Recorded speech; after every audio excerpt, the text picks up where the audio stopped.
L'ecosistema dell'innovazione Vitality, come tutti gli ecosistemi, prevede un'organizzazione in hub e spoke. Noi abbiamo 10 spoke che sono interpretati dalle 9 università di Abruzzo, Marche e Umbria. Tutti i sistemi universitari sono coinvolti dalle 3 regioni e il progetto sta avanzando piuttosto regolarmente per quanto riguarda l'avanzamento delle attività scientifiche.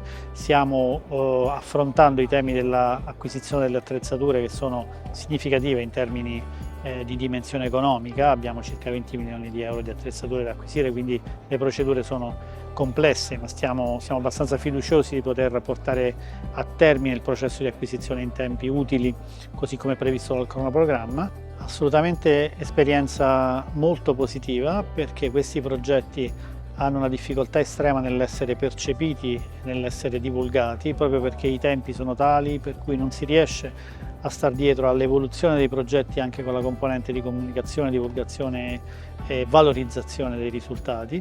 Quindi queste sono occasioni importantissime. C'è stato modo di interagire sia con altri ecosistemi, sia con sistemi imprenditoriali o strutture di raccordo di sistemi imprenditoriali che hanno dimostrato interesse per questo ecosistema e che potranno verosimilmente promuovere iniziative di collaborazione.